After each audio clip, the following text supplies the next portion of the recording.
అనేటువంటి అసత్యాలను ప్రొడ్యూస్ చేశారు, వాటిని ప్రచారం చేశారు. దేనికోసం ప్రచారం చేశారంటే వైఎస్ఆర్ కాంగ్రెస్ పార్టీ మీద బురద జల్లితేనో, జగన్మోహన్ రెడ్డి గారిని విమర్శిస్తేనో ప్రజలు నమ్ముతారు, ఓట్లు వేస్తారని ప్రచారం చేశారు. సరే, కారణాలు ఏమైనప్పటికీ కూడా ఈ ప్రభుత్వం అధికారంలోకి వచ్చింది. ఈ 8 మాసాల్లో కూడా విమర్శలే. అప్పుడే విమర్శలు చేశారు, ఇప్పుడు అదే విమర్శలు. వాళ్ళు ఇచ్చినటువంటి వాగ్దానాలు నెరవేర్చలేక ఇంకా జగన్మోహన్ రెడ్డి గారిని, వైఎస్ఆర్ కాంగ్రెస్ పార్టీ ప్రభుత్వాన్ని, పూర్వ ప్రభుత్వాన్ని రోజు విమర్శించే కార్యక్రమే. విధ్వంసం జరిగిపోయింది అంటాడు చంద్రబాబు నాయుడు గారు. అన్ని వ్యవస్థల్ని జగన్మోహన్ రెడ్డి గారు సర్వనాశనం చేసేశాడు అంటాడు. ఎందుకు అంటున్నాడు అని కొద్దిగా లోతుగా తెలివిగల వాళ్ళు ఆలోచిస్తే, ఆయన ఏమీ చేయలేక, ఇచ్చినటువంటి వాగ్దానాలను అమలు చేయలేక, ఎన్నికల్లో అధికారంలోకి రావడం కోసం స్టడీ లేకోకుండా 40 సంవత్సరాల అనుభవం కలిగినటువంటి నారా చంద్రబాబు నాయుడు గారు, 4వసారి ముఖ్యమంత్రి అయినటువంటి చంద్రబాబు నాయుడు గారు స్టడీ లేకోకుండా, ఆలోచన లేకోకుండా, అధికారమే పరమావధి అని భావించి అనేకమైనటువంటి అసత్యాలను, అభూత కల్పనలను, వాగ్దానాలను, అమలు కాని అసాధ్యమైనటువంటి వాగ్దానాలను చంద్రబాబు నాయుడు గారు పుంకాలుగా చెప్పేశాడు, అధికారంలోకి వచ్చేశాడు. జగన్మోహన్ రెడ్డి గారు నేను మనవి చేస్తున్న ఎన్నికలకు ముందు కూడా ఏ రోజున కూడా తాను చేయలేనటువంటి అంశాలను చేసేటటువంటి ప్రయత్నం చేసేటటువంటి కార్యక్రమమే చేయలేదు. మీరు గుర్తుపెట్టుకోండి.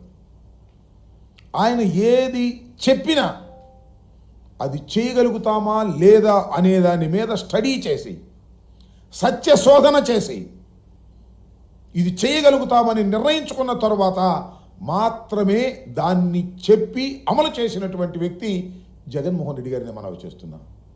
అందుకని మేనిఫెస్టోలో ఇచ్చినటువంటి 99% వాగ్దానాలను నెరవేర్చుకొని మేము ఎన్నికల్లోకి వెళ్ళాం. అఫ్కోర్స్ ఓటమి పాలయ్యాం, అది వేరే అంశం. కానీ చంద్రబాబు నాయుడు ఇచ్చిన వాగ్దానాలండి అమలు చేస్తున్నారా? ఎందుకు వాయిదాలు వేస్తున్నారు? ఎందుకు ఎగవేస్తున్నారు? ఎన్నికలకు ముందు ఏం చెప్పారు? మేనిఫెస్టో అన్నారు, షూరిటీ అన్నారు, గ్యారంటీ అన్నారు, సూపర్ 6 అన్నారు. ఇచ్చినటువంటి వాగ్దానం నెరవేర్చకపోతే ఏంటి అని అడిగితే చొక్కా పట్టుకోండి, కాలర్ పట్టుకోండి అని అన్నారే. చూస్తున్నారు కదా మీరు సోషల్ మీడియాలో, మేము అన్నీ స్టడీ చేసాం, కాలర్ పట్టుకోండి మాది అవసరమైతే అన్నారు. ఏం పట్టుకోవాలి వాళ్ళు చెప్పమని అడుగుతున్నా. అది చెప్పిన పెద్ద మనిషిని. వాళ్ళు ఏం పట్టుకోవాలి? 8 మాసాలు అయింది, ఇచ్చిన వాగ్దానాలు నెరవేర్చలేదు, ఆరకొరగా కుంటిగా ఏదో చేస్తున్నామని ప్రచారం చేస్తున్నారు. ఇప్పుడు ఎవరు చొక్కా పట్టుకోవాలి, ఎవరి కాలర్ పట్టుకోవాలి, ఎవరి మెడ పట్టుకోవాలి చెప్పమని నేను అడుగుతా ఉన్నా. జగన్మోహన్ రెడ్డి గారు వివరంగా, సుదీర్ఘంగా మీరు చేసేటటువంటి తప్పుడు ప్రచారాలని, మీరు బుకాయించే బుకాయింపులని వివరంగా జగన్మోహన్ రెడ్డి గారు నిన్న సుదీర్ఘంగా చెబితే ఒక్కడ సమాధానం చెప్పడు. ఊరిని చిల్లరమరలుగా మాట్లాడే ప్రయత్నం, ఆయన మంత్రులు, నాయకులు కారు కోతలు గుయ్యటం, పిచ్చిగా మాట్లాడటం, ఈ ప్రయత్నాలు చేస్తున్నారు తప్ప వాస్తవాలు చెప్పేటటువంటి ప్రయత్నం చేయటం వల్ల, జగన్మోహన్ రెడ్డి గారు అడిగినటువంటి ప్రశ్నలకు సమాధానం చెప్పడం వల్ల నేను మనవి చేస్తున్నా.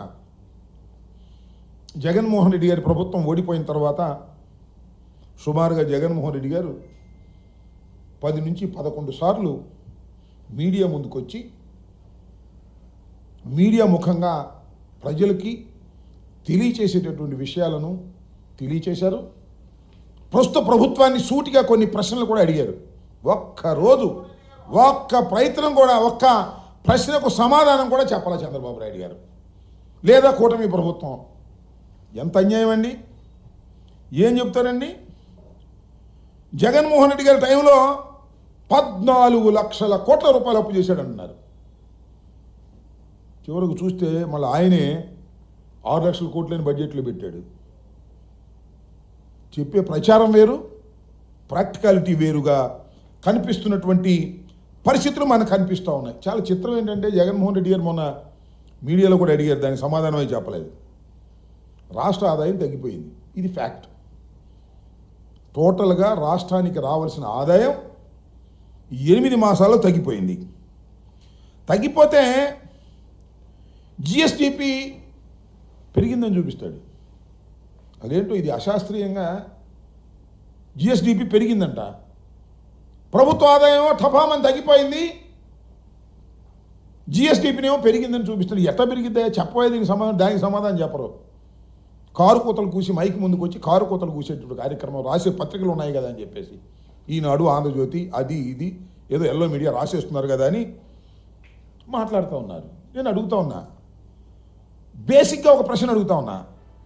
అయ్యా జగన్మోహన్ రెడ్డి గారు, అయ్యా కూటమి ప్రభుత్వ పెద్దలు, మైక్ ముందుకొచ్చి జగన్మోహన్ రెడ్డి గారికి సమాధానం చెప్పలేక కారు కూత కూస్తున్నటువంటి వ్యక్తులు, నోటికొచ్చినట్టుగా మాట్లాడుతున్నటువంటి మంత్రులు అడుగుతా ఉన్నా, ఏమండి మా హయాంలో 2.73 లక్షలు 2,73,00,000 జగన్మోహన్ రెడ్డి గారు సంక్షేమానికి బటన్ నొక్కి డైరెక్ట్గా వారి అకౌంట్లోకి వేశాం. దెర్ ఇస్ నో ఫిల్ఫరేజ్, ఎక్కడా కూడా అవినీతి లేదు, పైసా అడిగే ప్రశ్న లేదు, డైరెక్ట్గా వాళ్ళ అకౌంట్లోకి వేశాం. అయ్యా మీరు వచ్చారు కదా, చిత్రం ఏంటంటే జగన్మోహన్ రెడ్డి గారు దిగిపోయిన తర్వాత చంద్రబాబు నాయుడు గారు వచ్చిన తర్వాత 1.45 లక్షలు కోట్లు అప్పు చేశారు. ఎవరు? మన చంద్రబాబు నాయుడు గారు. చేసి ఏం చేసామా? బటన్ నొక్కామా? బటన్ నొక్కి ఇచ్చేటటువంటి ప్రయత్నం చేశామా? ఎన్నికలకు ముందు ఏం చెప్పాడు చూసారా? సంపద సృష్టిస్తా. బటన్ నొక్కడం ఏంటి? ముసలమ్మ నొక్కింది బటన్కి ముందు పెడితే అన్నాడు. నొక్కు, ముసలోడివే కదా నువ్వు కూడా నొక్కు, బటన్ నొక్కలేవు. పోనీ నువ్వు ముసలోడు అయిపోయావు అనుకో, నీ కుమార్ చేత నొక్కించు, అది నొక్కలేవు.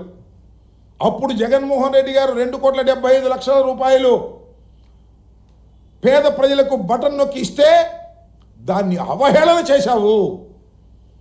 ఇవాళ బటన్ నొక్కడానికి ఏమో నీ దగ్గర దమ్ము లేదు. ఆర్థికంగా రాష్ట్రం దెబ్బతినిపోయి ఈ నొక్కలేకపోవడానికి కారణం ఎందుకో తెలుసా? అంటే జగన్మోహన్ రెడ్డి సర్వనాశనం చేశాడు.